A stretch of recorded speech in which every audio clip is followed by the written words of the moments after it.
Hello, my name is Cesar Navarrete. This is a brief report for PA 615, the Fiscal Policy Review Paper. I selected to do my report on San Bernardino County. San Bernardino County is 20,164 square miles, containing 24 cities. What's interesting is that 81% of the land is actually controlled by federal agencies. It does provide a wide array of services, from policing all the way to social services, education, roads, courts, libraries, parks, fire, flood, and water services. In 2011, the county adopted a new vision, one that promotes partnership and collaborations among all sectors to achieve the same goals of prosperity. This report takes a social perspective look on fiscal issues, looking at economic climate, public assistance programs, and the nonprofit sector and how they are all linked together and impact the economy. The first issue that I report on is the economic climate. I describe the unemployment and the job market. Currently, there's a 9.3% unemployment rate. What's also interesting is that 40% of the jobs in San Bernardino County are actually in 5 specific industries. You have professional, scientific, technical services, logistics, construction, food manufacturing, and metal manufacturing. In San Bernardino County, according to a report that I cited, the livable wage is $16.96 per hour for a family of 1. As you can see, this isn't a person that's making a minimum wage in San Bernardino that's making $9 or $10 an hour would not be able to live in the county. So how can the county produce a skilled workforce so that people can have livable wages? Well, the San Bernardino County Workforce Investment Board is a key player.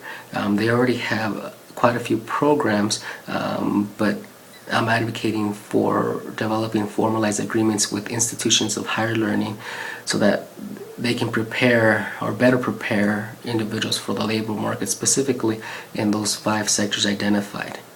The second issue that was discussed is public assistance programs. 30% of the population in San Bernardino County are actually receiving some sort of aid. This includes CalFresh, CalWorks, and Medi-Cal. In San Bernardino County, 17% of adults live in poverty and 28% of children live in poverty. So the question is, how can the county support current recipients of aid to become self-sufficient and end the cycle of poverty? Well, there's an initiative currently going on that's called the Community Vital Signs Initiative. What this initiative does is bring key stakeholders in the community together and form focus groups to help drive and direct funding. It is community driven.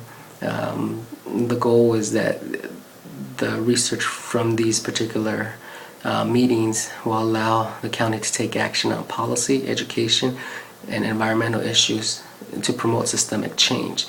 The county definitely needs to have more initiatives like this to help redirect funding so that it's not wasted. The third fiscal issue that I discussed in my paper is the nonprofit sector. Now, the reason why I chose the nonprofit sector is because the nonprofit sector in San Bernardino County is an economic driver. Currently it has over 48,000 jobs, which is about 6% of the county's workforce. It has an economic impact of about $4.2 billion and $607 million in local, state, and federal tax money. It's what they have called in this industry the triple benefit, which the first benefit, it brings additional money into the region, which allows for spending and allows for jobs to be created. The second benefit is that it fills gaps of existing human services. The third benefit is that it reduces negative costs on the county, such as being on aid, any other sort of public assistance programs, incarceration, low educational outcomes. So it supports to improve those areas. And in turn, it makes the county more attractive to businesses and people to move in and live. So the question is, how can the county support or continue to support nonprofits? The county has, through the new vision, the county has implemented 3 initiatives. One of them is the Give Big San Bernardino, which is actually an annual 24-hour online fundraising event. Last year, they were able to raise $600,000 for local nonprofits in that one day.